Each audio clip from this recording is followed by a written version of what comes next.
Hey, what's up guys, and welcome back to another YouTube video.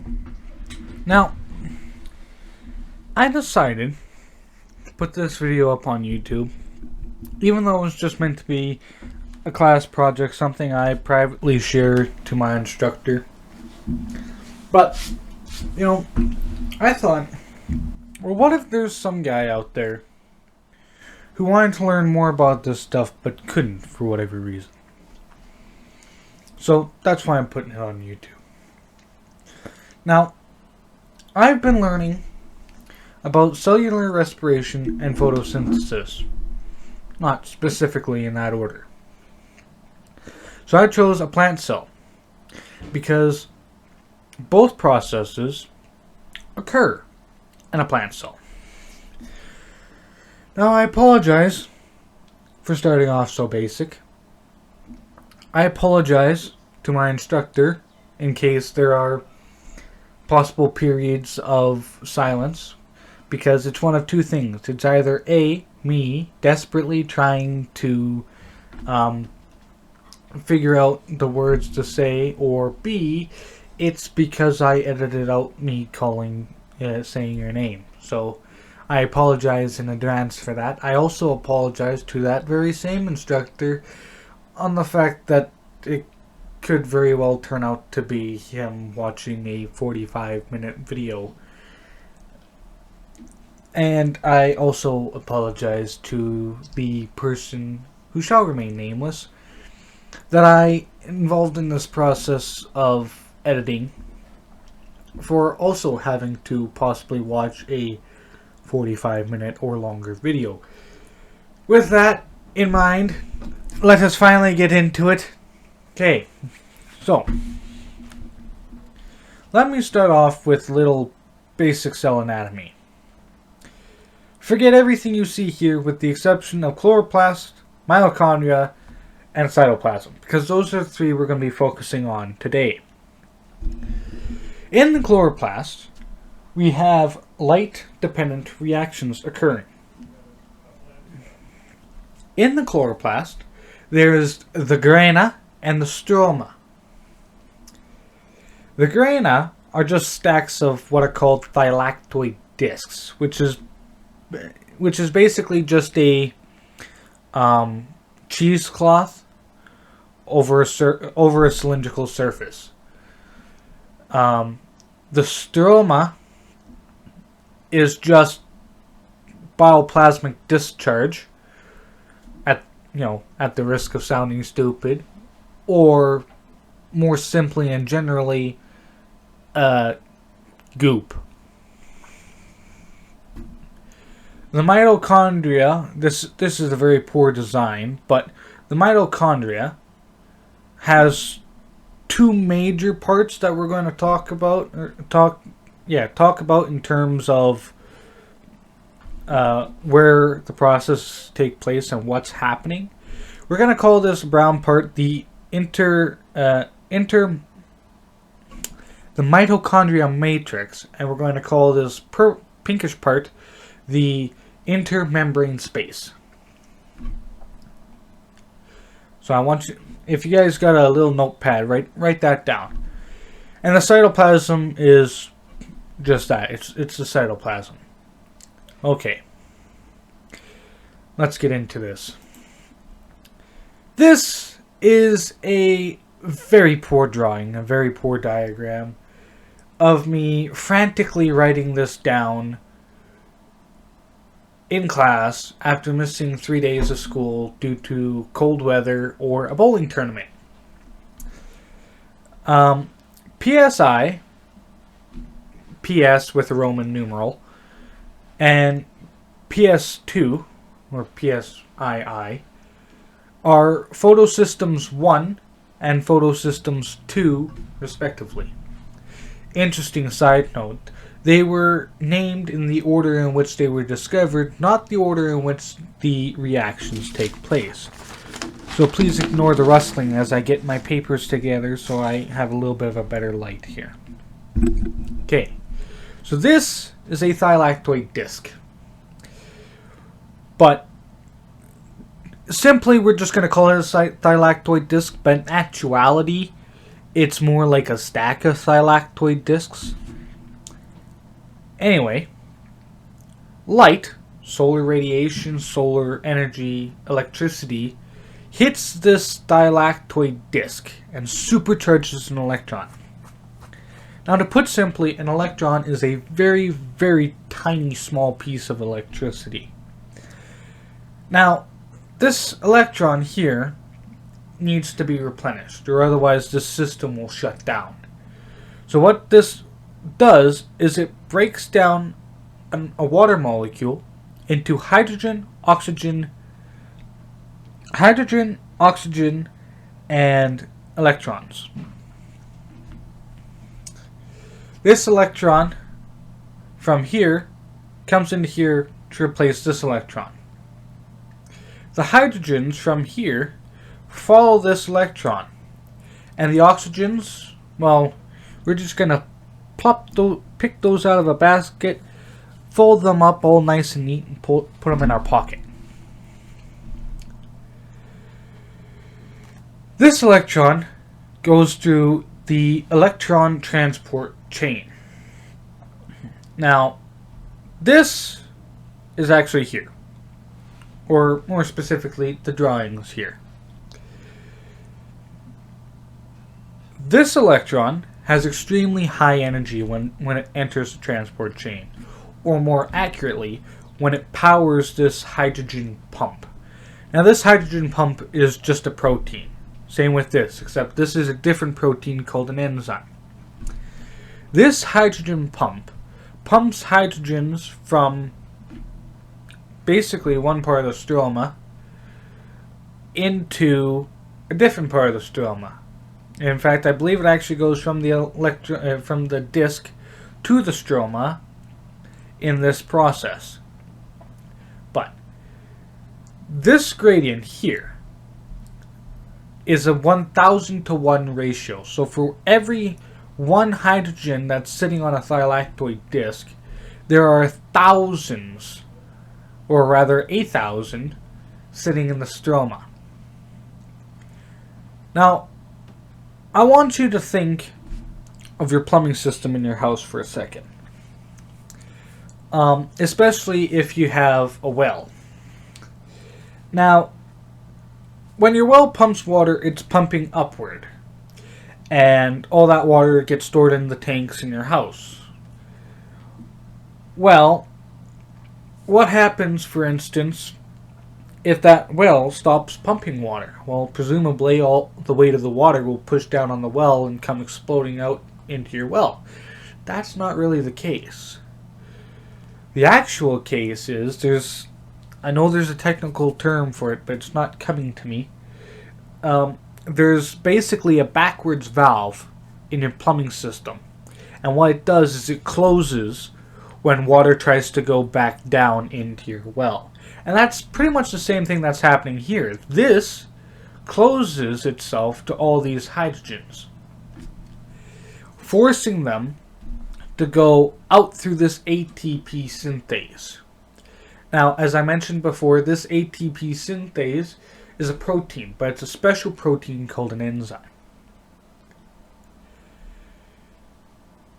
This is powered by the molecular kinetic energy of the hydrogen gradient. Basically, thinking back to like middle school science and magnetism, like charges repel. Well, all these hydrogens are positively charged. Therefore, they're trying to push each other, trying to get through. Or rather, trying to get away from each other. But they can't get back through this way, so they have to go through here. So the molecular kinetic energy, or more simply, heat, bends this protein and forces a phosphate and a adenosine diphosphate together, creating ATP. Now, I apologize for all the very technical terms, but to put simply, a non-charged ion, a non-charged molecule, becomes a charged molecule through this ATP synthase. Now, ATP, adenosine triphosphate, is the most basic energy source for your cells.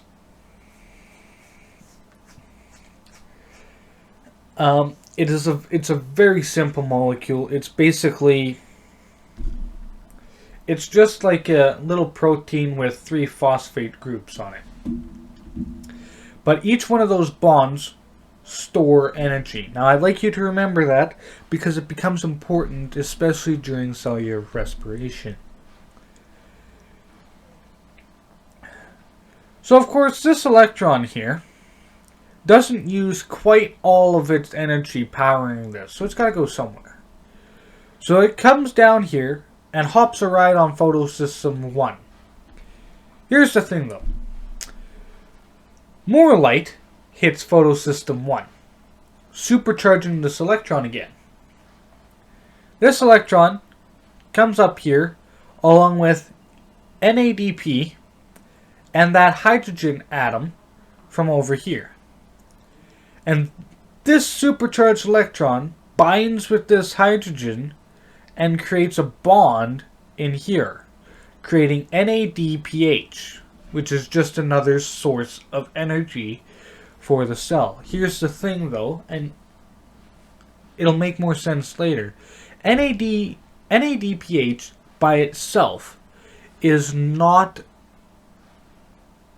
a molecule that the cell uses for a source of energy. It's just an energy storage device. It's like a battery, right?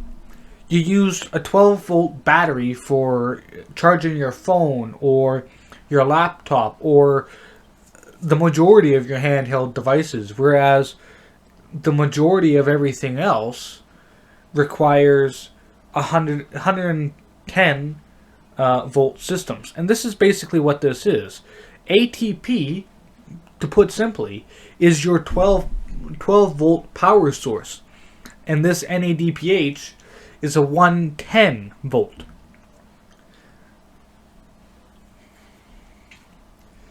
All of this takes place within the chloroplast. Specifically, this and this happens within the thylakoid discs. And everything else happens within the stroma. I apologize for the accent, by the way. Okay. Do I have it on the next slide? Yes, I do. Welcome, Mr. CO2. CO2 is carbon dioxide. It's what you exhale. Now, this CO2 binds with this RUBP. All it is really is a long carbon chain with a phosphate group on either end. Now when you add an extra carbon, it becomes rubisco. Rubisco is a highly unstable compound, and therefore it basically splits down the middle.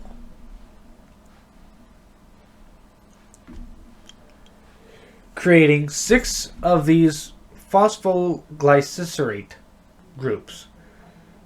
I apologize again for the fancy names. You do not really need to remember any of these. Basically, a phosphoglycerate is a half of a rubisco. Rubisco. Okay. 6 ATP come along. And as I've mentioned, ATP is basically your 12-volt battery system for the cell.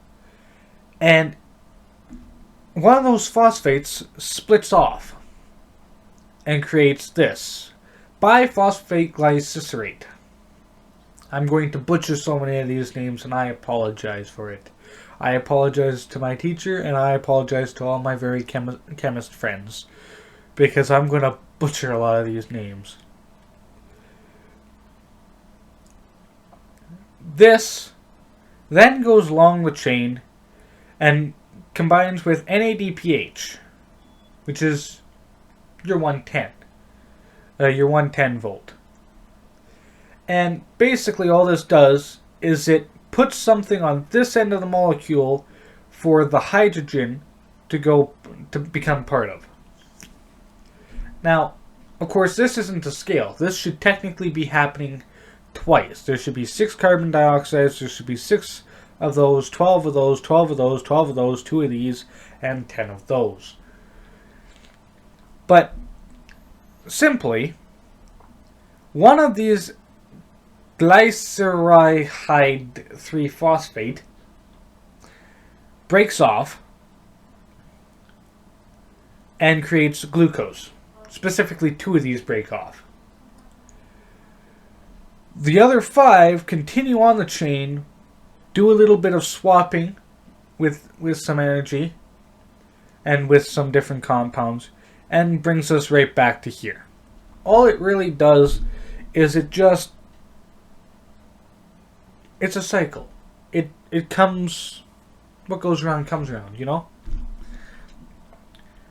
Here, simply, 2 of these are created to create glucose. Now, glucose is just a 6-carbon ring. It's just a 6-carbon ring. And I apologize because the next picture doesn't show it. Okay. This, to my understanding, happens as these compounds are coming out of the chloroplast. So it's kind of partly in the chloroplast, partly in the cytoplasm. Primarily in the cytoplasm, I should say. This is glycol... I apologize. I apologize so bad. Glycolysis. So, imagine there's a 6-carbon ring right about here.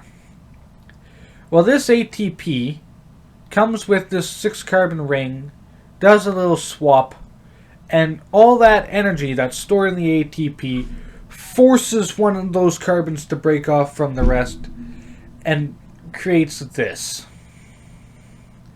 This, of course, as we know from before, is an unstable element, especially when you add 2 phosphate groups, one on either end, creating basically this stuff again, phosphoglycerate. However, we're going to take some phosphates and create NADH. Specifically, we're going to break bonds to create NADH, and then we're going to add them back. I don't know why this happens, I just know it happens.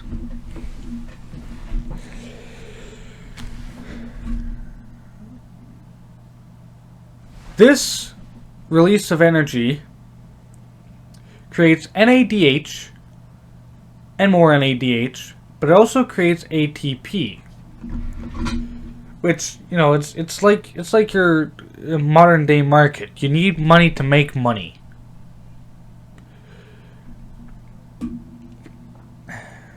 This, of course, breaks these phosphate bonds from these carbons and creates ATP. Electricity is stored in the bonds. Your ATP goes off. This creates 2-pyruvate, which is just a 3-carbon chain. This process happens in the cytoplasm.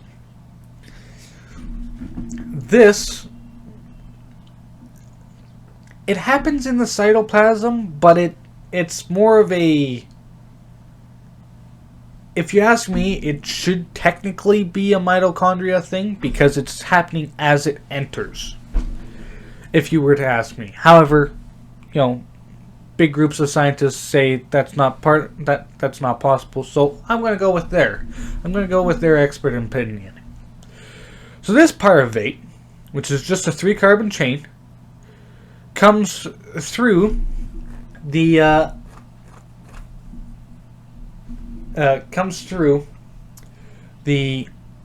cytoplasm. This part. If we're thinking about this as kind of like a road trip, we took a bunch of energy to make a bunch of energy over here. Then as we're exiting, we're making glucose. Then as we come along here, we're breaking down glucose. Then right about here, we're doing all this stuff with this pyruvate. So one of these carbons breaks off and decides to go with Mr. Oxygen that we so carefully put in our pocket. Now, of course, when this carbon bond gets broken, it releases just enough energy to make NADH. Not quite enough for ATP, just enough for NADH. And of course, it's got just a little bit left over for CoA to bond with these last two carbons, creating an acetyl-CoA. Now, it's amazing because my instructor asked us what's in the common household that would have something that has acetyl in it, large amounts of acetyl groups. And the first thought that came into my head was, I've got one, I'm just pretty sure it's not in the common household. And the answer I was thinking of was acetylsilic acid, which for some strange reason in my head is baking soda. I know it's not, but for some reason my head says it's baking soda. I think it's lemon juice for some strange reason, actually, now that I think about it, but I'm sure I'm wrong. Okay. Just before we continue on, because I absolutely love this analogy, this CoA enzyme is like a tow truck for this acetyl group. I'm sorry, I had to throw that in there because I absolutely love that analogy. Okay, here are a bunch of big words that I'm not even going to attempt to pronounce. But basically what happens here is this 2-carbon group bonds with this, I believe it's a 4-carbon group. Yes, it is a 4-carbon group.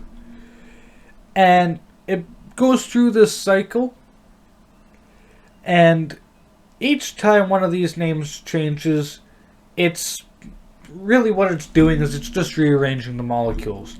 But anytime you see NADH, one of the bonds in the carbon molecule broke, creating NADH, and because that energy's got to go somewhere. So it happens once, twice, and 3 times. Now, 4 times, pardon me. Now, FADH2 is a closely related cousin to NADH. And it's about the only exception to the generally accepted rule of you lose a carbon, you get NADH.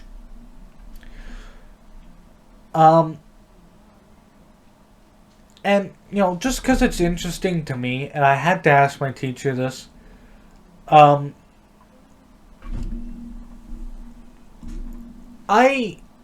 wanted to know, like, why FADH2? Why NADH, right? If these things are breaking carbon bonds to make these molecules, why these molecules? Why not ATP? And the answer I got was it's really just because of the specific enzyme, or in some cases the specific protein that's actually reorganizing or in some cases breaking the bonds. And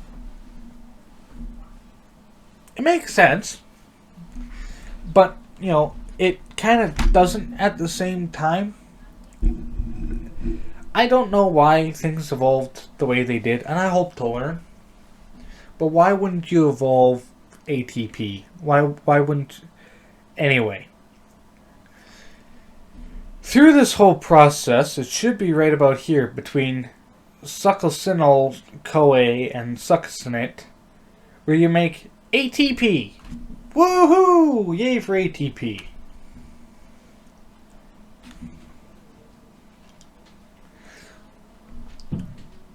And you must be asking me here, okay, if ATP is the universal, between quotes, universal electrical currency for the cell, then why are we making all these other compounds? Well, that answer lies in here. Ignore this, because we just talked about those. What I want you to focus on is this mess. And I hope you kept some oxygens in your pocket, because we're going to need those. So all the NADH, all the FADH2, everything we've made that is an energized compound that is not ATP comes here to this electron transport chain. And this is the majority of what the mitochondria does. The mitochondria does do this, and if I recall correctly, it does take place in the mitochondria matrix.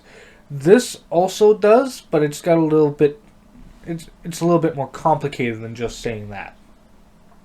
So all the NADH, all the FADH2 that we've made comes to here, really. And what it does is it breaks off electrons and it breaks off those hydrogens, and those hydrogens come here to the intermembrane space. And this electron comes down this electron transport chain, which works exactly the same way as this one does. And it makes ATP. To be precise, in a perfect world, it makes 32 ATP. We, however, do not live in a perfect world, and therefore the better answer is it makes anywhere between 28 and 36-ish ATP. Now, of course, as I've mentioned before, this electron that starts over here doesn't lose all of its energy, just most of it. So something's got to pick it up on the other end. So we pull that oxygen that we had in our pocket, and we give it back to the cell, and it picks up that electron, supercharges the oxygen, and binds it to hydrogen, which makes H2O, also known as water. Wait a second, that seems familiar to me. Didn't we use some water over here to regain electrons? Now, unfortunately, no system is 100% efficient. So, you do need a water supply. However, it's not 100% needed 100% of the time. Most of these plants, most things can go a little bit without water. It's why someone can live, I think it's 2 weeks without water. I know I'm like way off the mark. I've heard 2 weeks, I've heard a month, I've heard 3 days. It depends who you talk to and which scientist you want to argue with. And yes, I actually do regularly argue with scientists over who's right. Now, here's the question though. What if this oxygen isn't present? What if, for whatever reason, we stopped breathing? Well, this system would get backed up and everything would die. That's not really the case. This brings us to here. If oxygen is absent in a cell, one of two things can happen.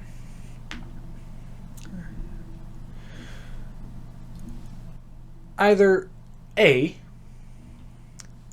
if you're an animal, You take that pyruvate that we made from this glycolysis,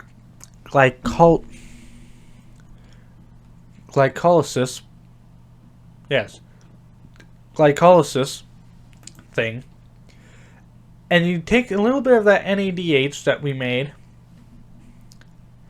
and make lactate. Now, lactate, or lactic acid, is exactly that. It's an acid. It makes you very stiff. However, this process is reversible. So if, for instance, you start breathing again, say, for instance, for some strange reason, someone's suffocating you, just as a random example, and, you couldn't breathe, and you started producing that lactate, all that lactate can come back here, make this acetyl, and go back doing its thing over here, provided there's a sufficient oxygen supply. This, however, is not reversible. If you're a yeast, you take that pyruvate and you take a little bit of energy and you make ethanol. Now, ethanol is better known as alcohol, because ethanol, the ethanol content, which I believe is parts per million, is what gives you your alcohol content in whiskeys and rums and vodka, whereas the Russians say vodka. It's also used in lots of different rubbing alcohols, lots of different medical supplies, lots of different disinfectants. You can find ethanol in some fuels. In fact, I watched a Facebook video the other day from a guy named Dad Bod Veteran. Highly recommend, by the way. And he was going on about this alcohol, 99% alcohol spirit, that back in the 90s that they would use to fuel their dirt bikes on, or sometimes even their car if they ran out of gas. And it is incredibly efficient. In fact, it's more efficient than gasoline, or diesel for that matter. No, I do not recommend you using this stuff, only because it's extremely expensive. And yeah, just don't. Just don't. Now, it breaks off a CO2, which, if I remember correctly, in this particular case, creates just enough releases enough energy to make an ATP molecule, ATP molecule to continue this process. And that's all fermentation is designed to do. That's all this is supposed to do. It's supposed to create just enough ATP for that particular cell to survive. Not what's the word I'm looking for? Not to thrive, just to survive. Here's the thing, though. Yeast will eventually kill itself off due to ethanol poisoning.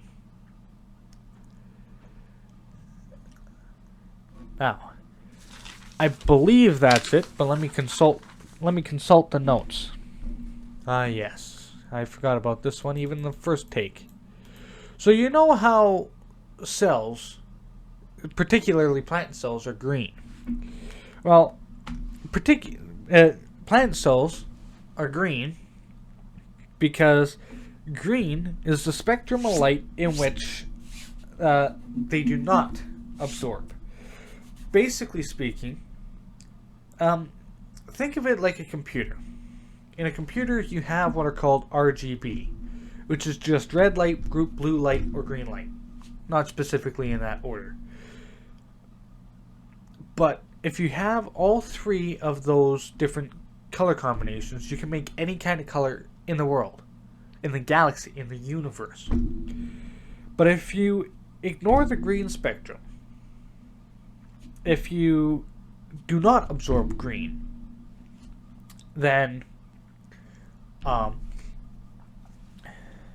you're absorbing light from the other two spectrums of light. Therefore, you're getting 66.6 bar percent of all solar energy. 2/3.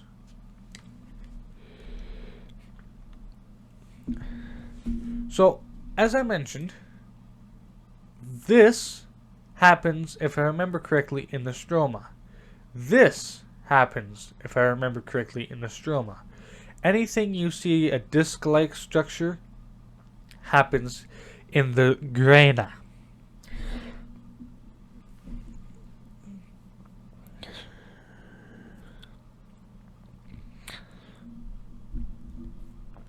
So,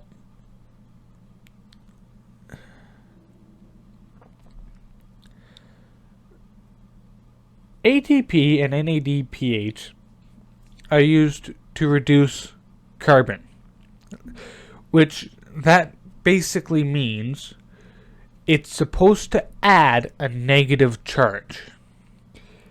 And that's going to seem really complicated, but let me rephrase this in a very simple way. It's going to add electricity to a substance. The higher the wattage, the more reduced it is. Is basically how it works out to. This for sure happens in the stroma on its way out the chloroplast.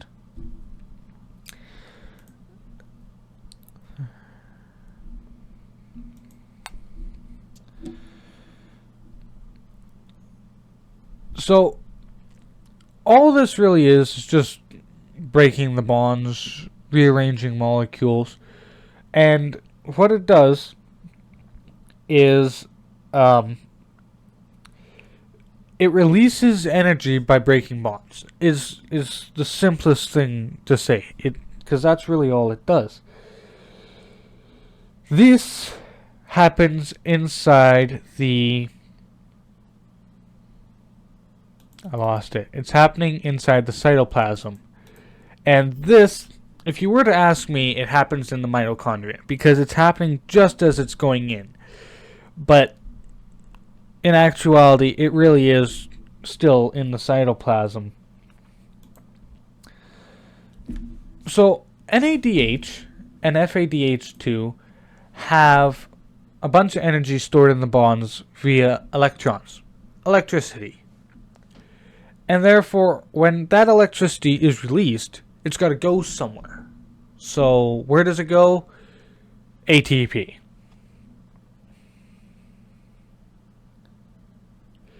So, aerobic respiration is respiration that uses oxygen, whereas anaerobic, which is fermentation, does not. Yeast will kill themselves due to high ethanol content, and it's non-reversible. Basically, they'll die. I'm sorry, they'll just die. Whereas animal cells, that process can be reversed.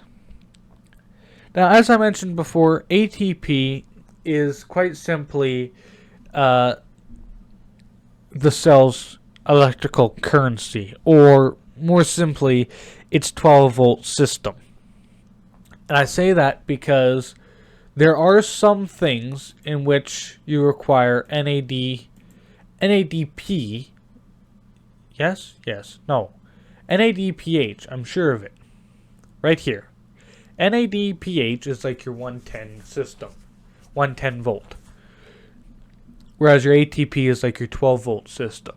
And almost everything in a cell uses a 12-volt system, with the exception of this process right here, which uses your 110. In terms of scientific knowledge leading to the development of technology that meet societal needs and expand human capability, if you were to ask me, it's a very complicated question, and the reason for that is because you can look at it really one of three ways. And the simple answer is, with this knowledge, we've kind of really gotten all the information that we can get. However, that's not strictly true. Because we can understand this process, if we can understand what pieces are missing, and I'm not just talking about this, I'm talking about anything. If we can understand what pieces must be there for something to work, we can figure out ways to put those things there if they are not present. Like, for instance, in this particular case, you need oxygen. Otherwise, your cells die eventually. In which case, simply put, respirators, for example, high-pressure oxygen tanks. All those technologies from this very diagram, I'm sure. On the flip side, by looking at this, we also know what to take out or what to block some of these things from happening. For instance, if we were to put a substance here, for instance, where this is taking place in the cell, which would be just outside the mitochondria. If we put this into a cell, this energy isn't released, therefore this process cannot happen. Obviously, in this particular case, it's a bad thing. However, knowing that kind of information allows us to do a lot of things, primarily with pain blockers and nerve receptors. Seasickness, for example. There's a patch that you put over your, just behind your ear, where your balance center nerves go into your brain. By blocking that nerve, you're basically you're just shutting down kind of like a highway, and therefore blocking pain. Or in this particular case, blocking your brain from going, I'm confused, things don't work, reality is broken, I'm going to throw up. Anyway, I apologize for the ramble. I apologize if I went too fast, but I kind of go with the flow, as many of my viewers will know. I really just hit the record button and don't stop recording. And so I apologize for that. Well, I apologize to all my regular viewers, because I may have accidentally, without realizing it, recorded 3 years worth of content at my regular rate. So, yeah. I've been a bit busy, so I'll try and edit those and put them on YouTube ASAP, but no promises. Yeah. So I hope you all have a good day, good week, good month, good year. I'll see you all next time for something. I don't know anymore.